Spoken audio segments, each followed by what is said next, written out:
मेरा नाम शांद्रा श्रीवास्तव है और मैं positive mind care and research centre की फाउंडर एंड सीईओ हूँ। और ये दिमाग में मेरे आया करने का, क्योंकि मैं देखती हूँ कि लोगों को बहुत ज़्यादा मानसिक समस्याएं हो रही हैं जो लोगों के नहीं कर पा रहे हैं। और युवा हमारा देश का फ्यूचर है, भविष्य है। तो हम युवाओं को ये कहना चाहते हैं और अपने प्लेटफॉर्म के ज़रिए, जैसा आपने कहा है, मैं सोशली, पॉलिटिकली और इंडस्ट्रियलिस्ट भी हूँ, तो मैं अपने प्लेटफॉर्म के माध्यम से युवाओं के लिए बहुत काम भी कर रहा हूँ। सबसे पहले मैं ये कहना चाहता हूँ कि आप जिस फील्ड में हैं, आप जहाँ भी हैं, पहले अपने आप को फुल्ली एडुकेट कीजिए। एजुकेशन ही ऐसा टूल है जो आप समाज को, देश को और दुनिया को बदल सकते हैं। एजुकेशन के बिना कुछ नहीं होगा। सबसे पहले जब आप स्टूडेंट हैं तो मैं उन स्टूडेंट्स को, चाहे आप कोई सा भी कोर्स कर रहे हैं, चाहे वो 10+2 करने के बाद आप इंजीनियरिंग कर रहे हैं, मेडिकल कर रहे हैं, कंप्यूटर साइंस कर रहे हैं, मैनेजमेंट कर रहे हैं, बीबीए कर रहे हैं, एमबीए कर रहे हैं, ग्रेजुएशन कर रहे हैं, या कोई आप मास मीडिया कर रहे हैं, या जर्नलिज्म का कोर्स कर रहे हैं, या आप फैशन डिजाइनिंग का कोर्स कर रहे हैं, या आप एंटरप्रेन्योरशिप में जाना चाहते हैं। सबसे पहले आपका टारगेट ये होना चाहिए कि आपका स्मार्ट गोल होना चाहिए कि आप कहना क्या चाहते हैं, आप करना क्या चाहते हैं। और जब तक आपके अंदर में वो जुनून, वो एंथुसियाज्म, वो रोड मैप, वो ब्लूप्रिंट नहीं होगा, आप नहीं कर पाएंगे। मैं क्या देश के लिए राशन फ्री जरूरी है या एजुकेशन फ्री होना चाहिए? देखिए, राशन अपने आप आ जाएगा। अगर आप एजुकेशन कर दिए घर में, राशन से एक आदमी का पेट भर सकते हैं आप, लेकिन एजुकेशन से कई पुश्तों का, कई नस्लों का आप पेट भर सकते हैं। मेरा कहना यह है कि फिशिंग सिखाइए। फिशिंग का मतलब यह है कि अगर कोई आदमी भूखा है, कोई आदमी बेरोजगार है, किसी के घर परिवार में कोई एजुकेशन नहीं है, शिक्षा नहीं है, वहाँ पर आप ये चीज़ पहुँचाइए। अगर आपने एजुकेशन पहुँचा दिया, शिक्षा पहुँचा दिया, तो बाकी काम वो अपने आप कर लेगा। राशन पहुँचा करके आप एक वक्त का खाना तो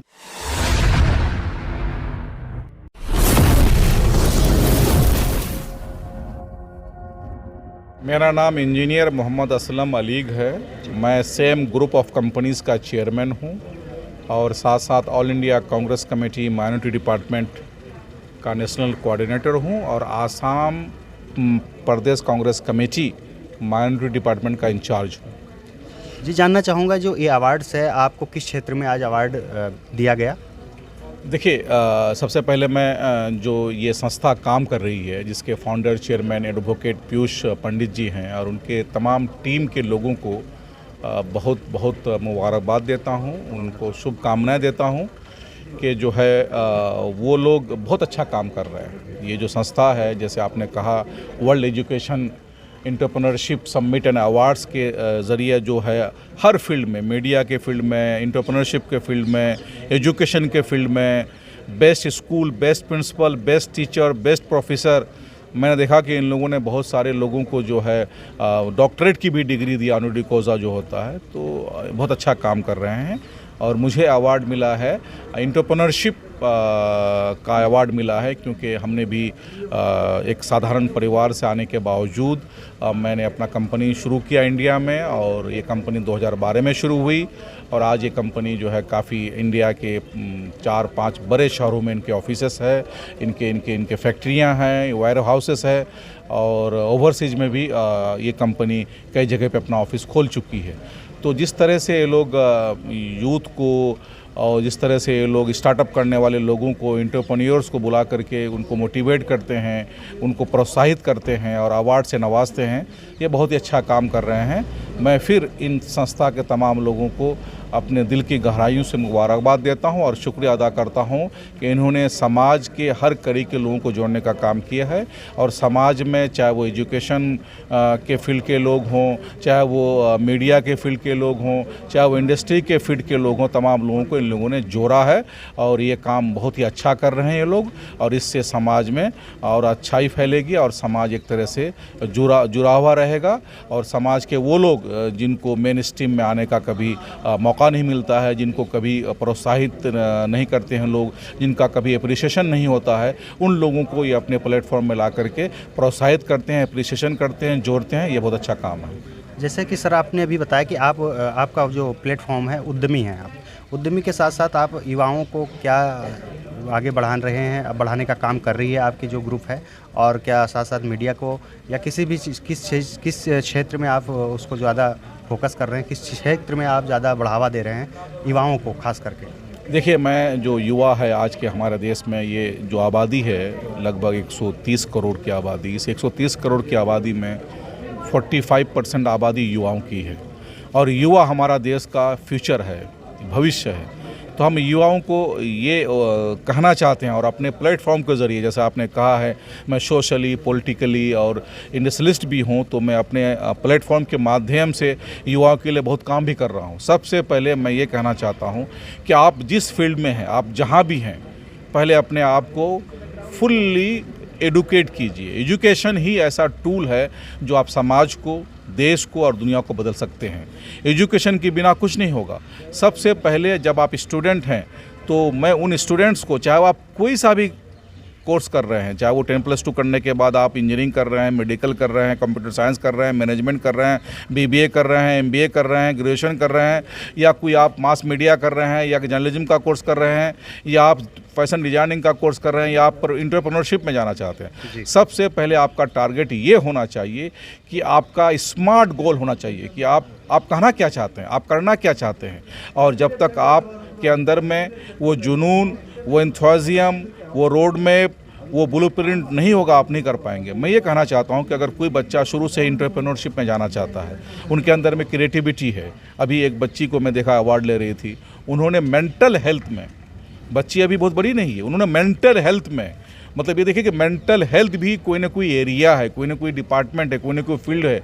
आजकल के आप देखते होंगे कि बहुत से बच्चे डिप्रेशन में आ जाते हैं जब उनके मार्क्स अच्छे नहीं आते हैं, कंपटीशन क्वालिफाई नहीं कर पाते, एंट्रेंस टेस्ट नहीं क्वालिफाई करते हैं, तो वो डिप्रेशन में आ जाते हैं। तो मेंटल हेल्थ को मजबूत करना, आपकी जिस्मानी ताकत के साथ साथ शारीरिक ताकत के साथ साथ, जब तक आपका मेंटल लेवल मजबूत नहीं होगा तब तक बहुत बड़ा काम नहीं कर पाएंगे आप। तो इसीलिए आजकल बहुत दौड़ और धूप की लाइफ है। आज के डेट में सब आदमी बहुत बिजी है, फास्ट लाइफ है। आप दिल्ली की लाइफ देखिए, यहाँ पर बहुत सारी चीज़ें ऐसी है जो आपको तय करना पड़ेगा, अपने हेल्थ में ध्यान देना पड़ेगा। और मैं उन युवाओं को ये कहना चाहता हूँ कि आप जिस फील्ड में जाएंगे, अगर मीडिया में आप जाना चाहते हैं तो मीडिया में आपको किस तरह से मीडिया का जो रिपोर्टिंग करनी है, आप किस तरह से ग्राउंड में जा कर के आप सही मीडिया, सही खबर को आप दिखाएं।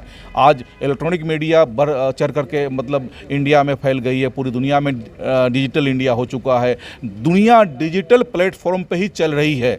आप देख रहे होंगे कि लोग online department, online purchase, online payments, और आज के डेट में सारा गेटवे जो पेमेंट्स है वो थ्रू ऑनलाइन ही है। आपको बैंक जाने की ज़रूरत नहीं है, आपको न्यूज़ सुनने के लिए टेलीविज़न खोलने की ज़रूरत नहीं है, आपको अखबार पढ़ने के लिए जो हार्ड कॉपी प्रिंट अखबार है उसको लेने की ज़रूरत नहीं है। आपके मोबाइल में पूरी दुनिया बसती है, आप मोबाइल खोलिए, पूरी चीज़ें अवेलेबल है। लेकिन मैं ये कहना चाहता हूँ कि जब तक आप अच्छे एजुकेशन, अच्छे एजुकेटेड बंदे नहीं होंगे, आपको अच्छी जगह से आपकी तालीम नहीं होगी और आप अच्छे जगह से पास आउट नहीं होंगे, जिस वक्त जो काम करने की ज़रूरत है उस वक्त वो काम नहीं करेंगे तो फिर आपको पछतावा बहुत होगा। क्योंकि जब दुनिया इतनी फास्ट हो गई है तो क्वालिटी देखी जाती है, परफॉर्मेंस देखी जाती है। मैं उन युवाओं को यही कहना चाहूँगा, खास करके हमारे भारत देश के यूथ को, क्योंकि आप हमारे देश के फ्यूचर हैं, आप हमारे देश के भविष्य हैं और देश का निर्माण हमेशा युवाओं के अच्छे परवरिश, अच्छे निर्माण से होता है। अगर हम भारत देश को एक विकसित देश देखना चाहते हैं तो हम अपने युवाओं को भी उसी निर्माण के तहत, उसी कंस्ट्रक्टिव प्लेटफॉर्म के तहत और उनकी परवरिश ऐसी हो कि हमारा देश एक दिन विकसित देश हो जाए और विकसित देश होने में इन युवाओं का एक अहम रोल हो। फिर मैं आखिर में कह रहा हूँ, आपका एरिया कुछ भी हो सकता है, आप टीचर भी हो सकते हैं, आप बिजनेसमैन भी हो सकते हैं, आप मीडिया का एडिटर भी हो सकते हैं, आप मीडिया में एंकर भी हो सकते हैं, आप मीडिया में रिपोर्टर भी हो सकते हैं। लेकिन रिपोर्टर तो बहुत सारे होते हैं, एंकर बहुत सारे होते हैं, बिजनेसमैन बहुत सारे होते हैं, और हर फील्ड में, चाहे वो सिविल इंजीनियरिंग हो, केमिकल इंजीनियरिंग हो, कंप्यूटर साइंस हो, आज के डेट में हर जगह क्वालिटी की ज़रूरत है, परफॉर्मेंस की ज़रूरत है। इसको निभाने के लिए हम तमाम लोगों को प्रतिबद्ध होना पड़ेगा। ये देश आगे तभी बढ़ेगा जब हम अपनी ईमानदारी के साथ इस देश के लिए काम करेंगे और अपने लिए काम करेंगे, जिससे हमारा देश, हमारा समाज बदलेगा। जैसे कि अभी आपने बहुत बढ़िया से बात बताई और बहुत बढ़िया से आपने बात अपनी रखी, और ख़ास करके युवाओं के लिए जो आपने संदेश दिया, बहुत बहुत आपका साधुवाद और बहुत बहुत धन्यवाद आपका। पर साथ साथ ये कहना चाहूँगा कि जो अभी नेशनल एजुकेशन पॉलिसी है, जो अभी भारत सरकार ने 2022 में दी, तो क्या इस नेशनल एजुकेशन पॉलिसी आपकी हिसाब से आपकी सहमति है या सही है, या कुछ आपके हिसाब से अलग होना चाहिए? देखिए, नेशनल एजुकेशन पॉलिसी का जहाँ तक सवाल है, क्योंकि मैं एक कांग्रेस पार्टी से बिलोंग करता हूँ, जैसा कि मैंने आपको बताया कि मैं कांग्रेस पार्टी का आसाम का इंचार्ज हूँ, माइनॉरिटी डिपार्टमेंट का। NEP national education policy already pass हो चुका है, ऑलरेडी ये इम्प्लीमेंट होने की बात है। तो अब मैं उस पॉलिसी के बारे में उसकी खामियां बयान करूं, ये शोभा नहीं देगा। मैं ये चाहता हूं कि जो नेशनल एजुकेशन पॉलिसी पारित हुआ है, जो national education policy government of India ने हर प्राइमरी स्कूल से लेकर हायर एजुकेशन तक जो इम्प्लीमेंट करने की बात की है, उसको इम्प्लीमेंट करना ज़रूरी है। आज अभी हमारे जो फाउंडर चेयरमैन हैं पीयूष पंडित जी बता रहे थे कि नेशनल एजुकेशन पॉलिसी के तहत प्राइमरी स्कूल में भी रोबोटिक लैबोरेटरी होनी चाहिए, हाई क्लास लैबोरेटरी होनी चाहिए, स्मार्ट क्लासरूम होनी चाहिए। आप ये बता सकते हैं कि पूरे हिंदुस्तान में कौन से पंचायत में, कौन से मोहल्ले में, कौन से शहर में, कौन से नगर में कोई ऐसा प्राइमरी स्कूल है जहाँ पर कोई लैब भी है? स्मार्ट क्लासरूम कहाँ बना है? ये बात समझने की है कि क्या पॉलिसी सिर्फ कागजों तक सीमित रहेगी, क्या पॉलिसी इम्प्लीमेंट भी होगा? आज हम बिहार सरकार हो, भारत सरकार हो या देश प्रदेश की कोई भी सरकार हो, उन लोगों की जो पॉलिसियां हैं बहुत अच्छी पॉलिसी बनाते हैं, लेकिन उनको ज़मीन तक पहुंचाने में, इम्प्लीमेंट करने में, जैसा हम लोग कहते हैं कि अंतिम पायदान में जो व्यक्ति बैठा हुआ है उस तक क्या ये पॉलिसियां पहुंचती है? अभी एक डेटा आया कि 80 करोड़ लोगों को राशन फ्री में दिया जाता है भारत सरकार के तहत। क्या ये 80 करोड़ लोगों को राशन फ्री में देना चाहिए? अगर आप 80 करोड़ लोगों को राशन फ्री में देते हैं तो एक डेटा ये भी आ गया कि 70 करोड़ लोग उसमें वही किसान हैं जो एफसीआई में अपना अनाज बेच करके पैसा लेते हैं। एफसीआई का जो गोडाउन है वो 70 करोड़ उन्हीं किसानों से भरा जाता है। उनको भारत सरकार सरकारी रेट के दाम पर गेहूँ, चावल, आटा, सरसों, मक्का सब कुछ खरीदते हैं, लेकिन वही 80 करोड़ को फिर उसी अनाज से आप 5 किलो, 2 किलो, 3 किलो जो सरकार की स्कीम है उनको आप अनाज देते हैं। तो ये तो चेक करना पड़ेगा, ये कहीं ना कहीं कमी है। आपको क्रॉस चेक करना पड़ेगा कि 80 करोड़ को आप फीड भी करते हैं और उसी 80 करोड़ में से 70 करोड़ सरकार को फीड करती है। सरकार के जो वेयर हाउसेस हैं, FCI, food corporation of India के जितने भी वेयर हाउसेस हैं, हर डिस्ट्रिक्ट में वेयर हाउसेस हैं, उनको वो फीड करते हैं। तो ये डेटा सरकार के लिए आँख खोलने वाली बात है। सरकार को इसका समीक्षा करना चाहिए, सरकार को क्रॉस चेक करना चाहिए कि क्या इस आंकड़े से ये पता नहीं चलता है कि वही किसान से हम माल लेते हैं फिर उसी किसान को हम माल देते हैं। तो मुझे ये लगता है कि सरकार को अब सही माने में जो नीड है, जो ज़रूरत है और जो भारत देश को विकसित बनाने के लिए पंचायत लेवल पे, गांव लेवल पे, मोहल्ले लेवल पे और डिस्ट्रिक्ट लेवल पे और राज्य लेवल पे जो काम करने की ज़रूरत है। अगर जो राज्य पिछड़ा राज्य है, जैसे बिहार राज्य पिछड़ा राज्य है, उसको स्पेशल पैकेज अगर की ज़रूरत है तो स्पेशल पैकेज उनको देनी चाहिए। कोई भेदभाव नहीं होनी चाहिए कि किसी राज्य में अगर हमारी सरकार नहीं है तो उनको पैकेज नहीं दें, उसको स्पेशल राज्य का दर्जा नहीं दें, उसको एडिशनल अमाउंट सेंक्शन नहीं करें। मेरा कहना यह है कि जब तक हर राज्य मिलकर के हम मजबूत नहीं होंगे, हर राज्य में भेदभाव नहीं होगा, हर व्यक्ति को हम वो तमाम फैसिलिटी, वो तमाम सहूलियात जो गवर्नमेंट ऑफ इंडिया की नहीं पहुंचाएंगे, तब तक हम किस जगह और किस तरीके से हम इस देश को विकसित करना चाहते हैं। मैं आखिर में यही कहना चाह रहा हूँ कि सरकारें बनती है, सरकारें आती है, आज किसी की सरकार है, कल किसी की सरकार है, लेकिन देश हमेशा चट्टान के तरह रहेगा और देश के साथ हम तमाम लोगों को चट्टान के तरह डटे रहना है। देश आगे बढ़ेगा तो हम आगे बढ़ेंगे, देश को आगे बढ़ाना है। इसी संकल्प के साथ हम अभी 4-5 दिन के बाद नए साल का शुभारंभ होने वाला है। मैं तमाम व्यूअर्स को, आपके चैनल के तमाम माध्यम से जितने भी लोग देख रहे हैं उनको, तमाम देशवासी को, किशनगंज के लोगों को, बिहार के लोगों को, भारत देश के वासियों को नए साल की शुभकामनाएं देते हैं और 2024 का ये ओथ लेते हैं कि हम इस देश को आगे बढ़ाएंगे, देश को विकसित करेंगे, कोई भेदभाव के बिना जिनकी जो नीड है, ज़रूरत है, उनको पूरा करेंगे। बहुत बहुत अच्छी बात आपने कही। और आपदा, जब जब देश पे आपदा है, ये सही बात है कि हमारे पूरे लोगों ने, हमारे पूरे देशवासियों ने मिलकर उसका डटकर मुकाबला किया है। साथ में ये पूछना चाहूँगा, क्या देश के लिए राशन फ्री ज़रूरी है या एजुकेशन फ्री होना चाहिए? देखिए, राशन अपने आप आ जाएगा। अगर आप एजुकेशन कर दिए घर में, राशन से एक आदमी का पेट भर सकते हैं आप, लेकिन एजुकेशन से कई पुश्तों का, कई नस्लों का आप पेट भर सकते हैं। मेरा कहना यह है कि फ़िशिंग सिखाइए। फ़िशिंग का मतलब ये है कि अगर कोई आदमी भूखा है, कोई आदमी बेरोज़गार है, किसी के घर परिवार में कोई एजुकेशन नहीं है, शिक्षा नहीं है, वहाँ पर आप ये चीज़ पहुँचाइए। अगर आपने एजुकेशन पहुंचा दिया, शिक्षा पहुंचा दिया, तो बाकी काम वो अपने आप कर लेगा। राशन पहुंचा करके आप एक वक्त का खाना तो दे सकते हैं, 1 महीने का खाना तो दे सकते हैं, लेकिन 1 महीना के बाद वो आदमी फिर उसी तरह से आपसे राशन मांगेगा।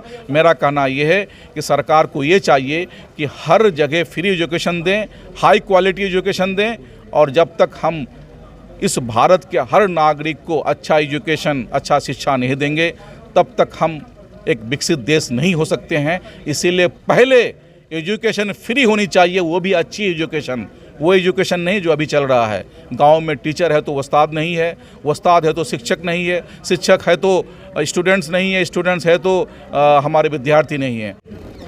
मेरा नाम शांद्रा श्रीवास्तव है और मैं positive mind care and research centre की फाउंडर एंड सीईओ हूँ। और ये दिमाग में मेरे आया करने का, क्योंकि मैं देखती हूँ कि लोगों को बहुत ज़्यादा मानसिक समस्याएं हो रही हैं, जो लोगों के नहीं कर पा रहे हैं, सफ़र कर रहे हैं और वो अपने आप को नहीं ठीक महसूस कर पा रहे हैं। तो इसको मैं सोचती थी कि इनको कैसे ठीक किया जाए, कौन सी ऐसी एक चीज़ किया जाए जो हमारे सोसाइटी के लोग करें और उनको कोई दिक्कत भी ना आए, और हम कैसे उनको ह्यूमैनिटी के लिए काम किया जाए। तो मैं सबसे ज़्यादा धन्यवाद वर्ल्ड एजुकेशन समिट का और एंटरप्रेन्योरशिप 2023 का करती हूँ कि हमारे ऑर्गेनाइजेशन को अवार्ड सम्मानित करने के लिए और एक प्रॉमिसिंग स्टार्टअप बनाने के लिए। मैम, मैं जानना चाहूँगा कि आपको किस क्षेत्र में, किस फील्ड में आपको अवार्ड दिया गया है? मेरे को अवार्ड दिया गया है एंटरप्रेन्योर में, प्रॉमिसिंग स्टार्टअप का अवार्ड दिया गया है, और एजुकेशन अचीवमेंट में भी दिया गया है। मेरे को 2 अवार्ड दिए गए हैं इसमें, कि एक एजुकेशन में अच्छा करने के लिए जो भी चीज़ मैंने अपने उससे अचीव की अपने बल पे, उस पे मुझे मिला है, और दूसरा अवार्ड अपने स्टार्टअप के लिए मिला है जो पॉजिटिव माइंड केयर।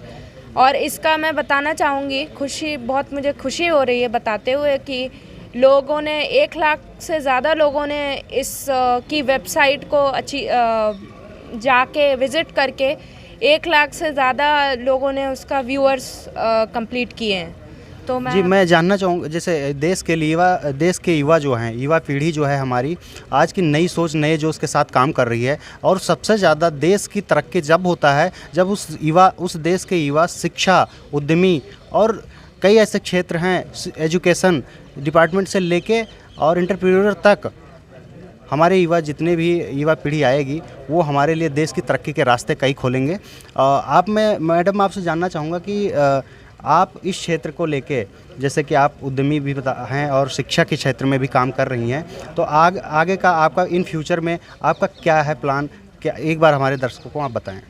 तो मैं चाहूँगी कि जो ज़्यादा से ज़्यादा लोग हैं जो मानसिक स्थिति से जूझ रहे हैं, उनको जितना ज़्यादा से ज़्यादा मैं ठीक कर सकती हूँ अपने एक्सपीरियंस से और अपने उससे, मैं करना चाहूँगी। मैं नहीं देखना चाहूँगी कि देश में कोई भी किसी भी समस्या से जूझ रहा हो। बहुत बहुत